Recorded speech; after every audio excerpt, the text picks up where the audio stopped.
Barotrauma, the one game where you're sealed inside of a submarine on Europa, an alien moon, and sent hundreds if not thousands of meters beneath the ice, fending for your life against the dark horrors of a subsurface ocean and the creatures that call it home.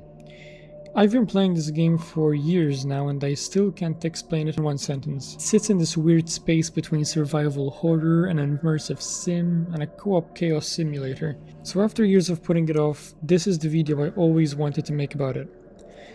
Before we get anyone killed, and we will, let me walk you through where this game came from, how it actually works, and why hundreds of hours in, it still feels like nothing else I've played. Barotrauma's origin story actually starts with a completely different game. In 2012, a Finnish solo developer named Joonas Rikkonen, he released a free horror game called SCP Containment Breach, built from scratch by one guy, and it became one of the most defining SCP games on the internet. Off the back of that success, Rikkonen founded Undertow Games in 2014 and started work on his next project, something called Subsurface. Now that prototype became Barotrauma, released as a free open pre-alpha in 2015, and even in that rough state, the core idea was already there. A deep simulation set entirely inside of a submarine, where every system matters and everything can spiral out of control very, very fast.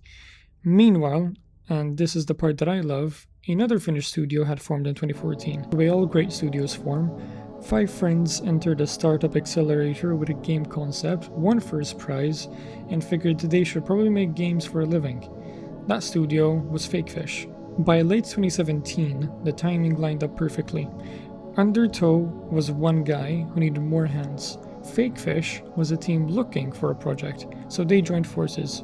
Rikkonen effectively became part of the FakeFish team, and together they brought Barotrauma to Steam Early Access in June 2019. And then they did something most early access games don't. They stayed.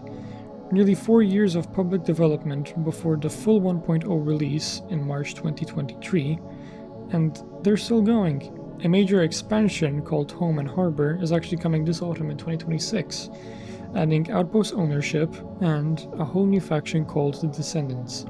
For a niche indie title about drowning in the dark, the ongoing support is honestly remarkable. So what actually is Barotrauma? The premise is that in the not-too-distant future, humanity has fled to Europa, Jupiter's icy moon. The surface is irradiated and uninhabitable, so everyone lives in the ocean beneath the ice crust, scattered across outposts that are connected by submarine routes. So you and the crew operate one of those submarines, taking missions from different factions, haul cargo, hunt hostile creatures, recover alien artifacts, and salvage wrecks. You, the player, pick from 6 roles. There's the captain, engineer, mechanic, medical doctor, security officer, or assistant, and these aren't just a flavor. The captain navigates and gives orders, the engineer manages a nuclear reactor that can generally melt down, and when that reactor melts down, your sub comes down crashing just like the Zeppelin in Battlefield 1. Then there's the mechanic that welds the hull breaches shut while the compartment floods around them, the medic that diagnoses actual medical conditions, infection, organ damage, the works, and then there's the security which handles the guns. So every role has a completely separate responsibility, and if one person fails, the whole sub can go down. It's the most honest team building exercise ever made. You can play solo with an AI crew or with up to 16 real players. Now you can of course I think modify this through the modded support that the game offers, but that's another conversation. And there is a full campaign where you push through increasingly dangerous biomes, from the starting shallows into deeper and stranger waters, trying to reach a location called the Eye of Europa. Along the way, you're managing fuel, supplies, crew morale, and your reputation with 4 other factions, some of whom do not get along.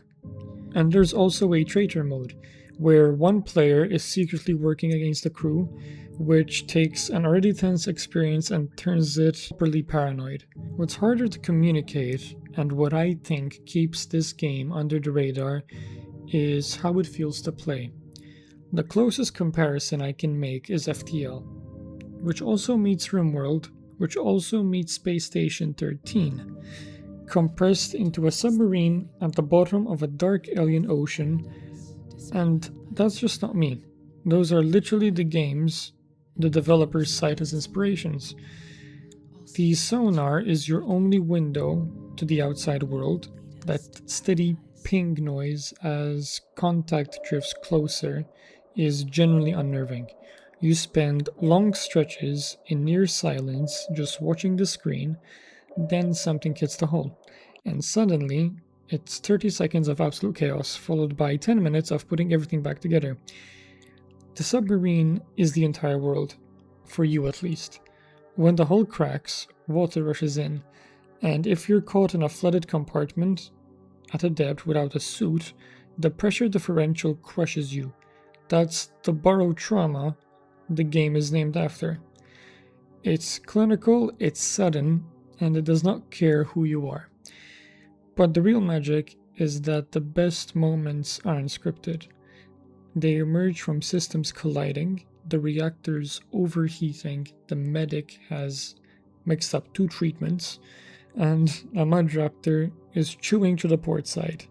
The captain yelling orders nobody's following, and somewhere below the deck, a clown. Yep, yeah, there's a clown faction, by the way. No, I will not be elaborating on that yet. Just imagine honking while the sub floods. And then, somehow, after all of this, you limp into the next outpost with half the hull gone and 3 of your crew members unconscious, and that survival feels earned.